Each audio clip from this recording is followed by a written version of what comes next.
Can I tell a really weird anti-bullying story? Absolutely. Yeah, this is like when I was in Taiwan.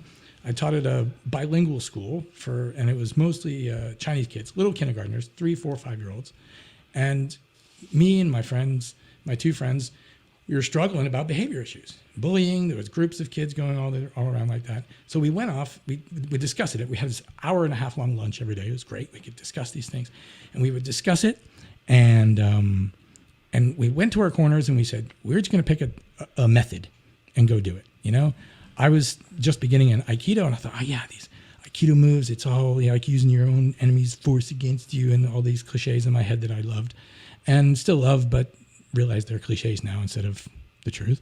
And I was like, I'm going to do that. I'm going to do Aikido. Okay. And my friend Brian, he's like, I'm studying Gandhi. We're going to go Gandhi. We're going to teach the kids peaceful resistance, strength, but resistance. And my other buddy was like, I'm going to do something. And he just started singing songs with his kids, and we never really knew what he was doing. So I did my method. It failed horribly because I lacked knowledge. I didn't really understand. This is 20, 25 years ago. Mm-hmm. I know what I should have done then, but I know it now. And that didn't help me then. Okay. But my idea is I tried to do exercises and blending and mixing energies, and it didn't work at all. The Gandhi worked. It was great. And he came back and we said, this is great. I had them join hands. If ever a bully attacked them, they found 2 friends, joined hands, sat down and stared at the bully and didn't do anything. It just stared at the bully. And it works, and it worked, and it worked. And I said, it's great. So I did it, taught it to my class. His class didn't have Jenny. And the bully came and picked on Nina, and Jenny grabbed 2 friends, walked up, and kicked the shit out of Brian. All 3 of them on the floor, 5-year-olds, like smacking, kicking this kid, pick on Nina. Yeah. And they used the same idea, and they applied it in a completely wrong way. Oh my God. I was like, Jenny, don't do that. You're right. You're actually right, but don't do that to Brian. But it turned out that my friend Scott actually had the right idea. He went off and read this book called, if you're out there and you need a book about children, Children the Challenge by Rudolf Dreikirch. It's the only book. The only book. Him and a woman named Vicky Stoltz, sorry. It's a series of case studies that talk about how to deal with children and their issues.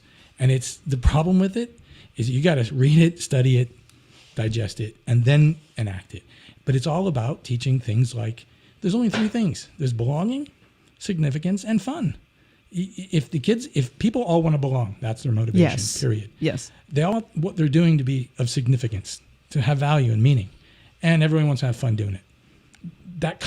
There's a lot more to life than those 3 things, but that covers almost everything you want to do. Right. And in terms of crafting an approach to behavior, that's what you need to do.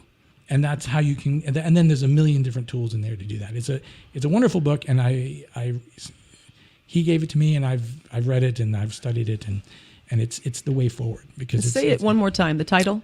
Children the Challenge. Like children, the challenge. The challenge. Written in the 50s, so it's a bit antiquated, and because he was dealing with things like we need to teach parents that smacking their kids is wrong.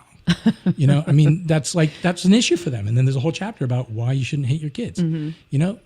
Might still be relevant to some today. Sure. And if that was said back then, that's actually pretty cool. It was super revolutionary at the time, and there's a whole history of it and what it is. But it's a much larger approach than taking away a phone or forbidding. My son's not going to have a phone until he's 16, and things that it's dealing with the outside. This goes and attacks the inside.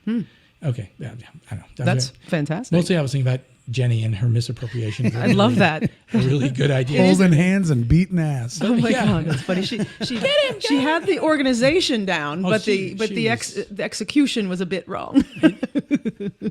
A bit wrong, but I debriefing with the little girl, she's like, but it worked. Yeah. And there's the problem with it works, but it's not right. Yeah. Ouch. What do we do? Tune in live every Thursday night at 7 p.m. Central. On the Unsung Screamers Facebook page, YouTube channel, and Twitter. And check out our Unsung Screamers podcast. Wherever you get your podcasts. Ah!